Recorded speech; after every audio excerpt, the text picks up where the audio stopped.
Dans Jean 8, Jésus-Christ a dit que pour être libre, on devait demeurer dans sa parole. La vérité de cette parole peut nous libérer. Le Seigneur confirme sa parole, agissant avec son esprit. Il a dit, si le Fils vous affranchit, vous serez réellement libres. Les vrais chrétiens ne restent pas liés par la cigarette, par l'alcool, par la drogue, par les perversions sexuelles. Ils se sanctifient, ils se séparent d'avec le péché.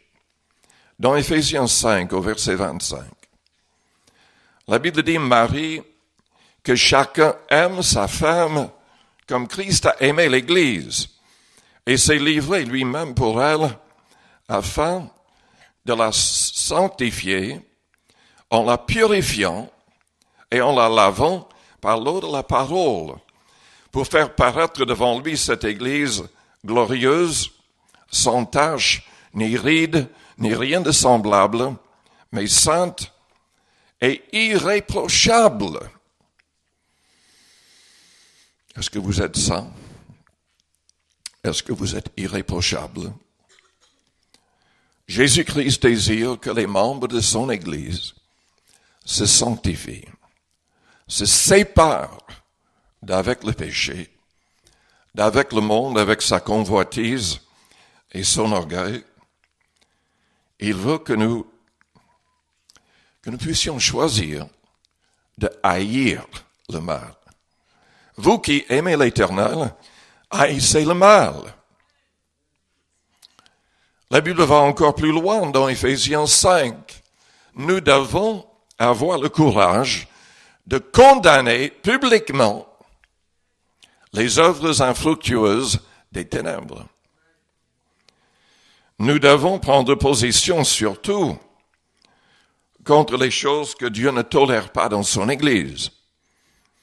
Et nous avons la liste dans Corinthiens 5. Nous devons nous éloigner de tout péché, mais il y a certains péchés qui sont si graves que si les gens commettent ces choses tout en continuant à se dire chrétiens, tout en venant à l'Église, enfin, Dieu ne tolère pas et il exige que nous puissions réagir. Dans 1 Corinthiens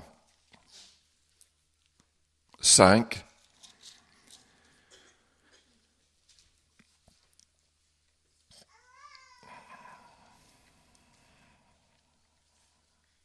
au verset 11, ce que je vous ai écrit, c'est de ne pas avoir des relations avec quelqu'un qui, se nommant frère, est impudique.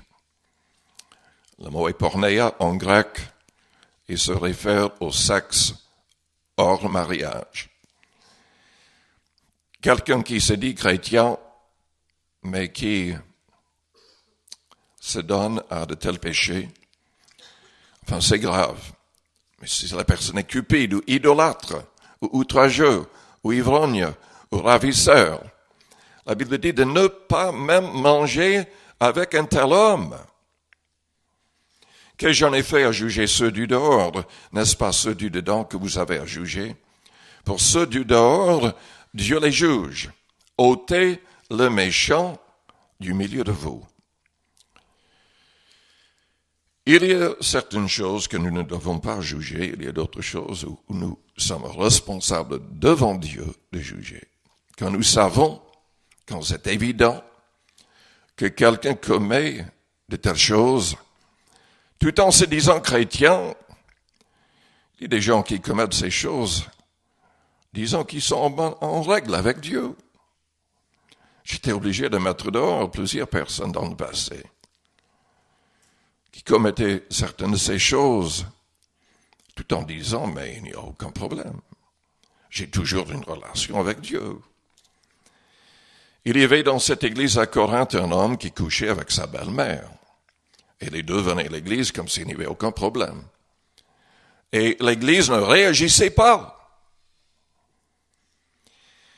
Et Paul, avec son autorité en tant qu'apôtre, a exigé de cette Église de réagir et de les mettre dehors. Il a exigé, il a pris position dans la prière, livrant les deux personnes au diable pour la destruction de la chair, mais pour qu'ils soient poussés à la repentance et soient sauvés.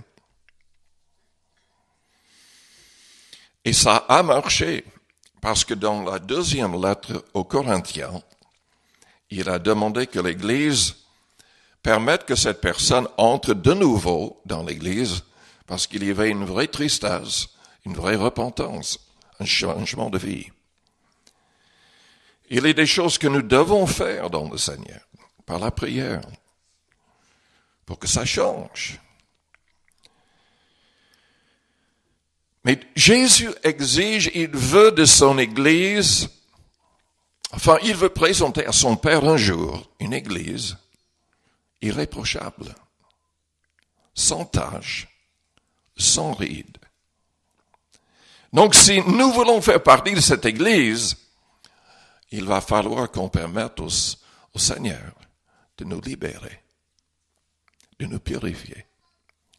Nous serons obligés de faire tous nos efforts pour garder des cœurs purs devant le Seigneur. Est-ce que vous avez un cœur pur?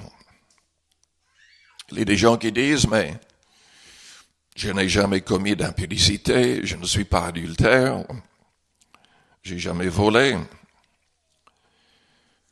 Si vous êtes adultère, vous êtes impudique, si vous avez jamais convoité quelqu'un d'autre qui n'est pas votre femme, votre mari. Jésus a dit, si un homme regarde une femme pour la convoiter, il a déjà commis un adultère dans son cœur. Dieu nous juge au niveau de nos pensées. Si vous passez du temps regardant des films érotiques devant votre ordinateur avec la pornographie, vous êtes adultère, vous êtes impudique, vous vous condamnez. Les hommes doivent se repentir et se sanctifier. Si nous voulons aller au ciel, si nous voulons faire partie de la vraie Église de Jésus-Christ. Jésus seul connaît son Église. Ce ne sont pas tous les gens qui viennent dans des bâtiments, dans des églises, qui iront au ciel. Loin de là. Nous devons avoir une vraie relation avec le Seigneur.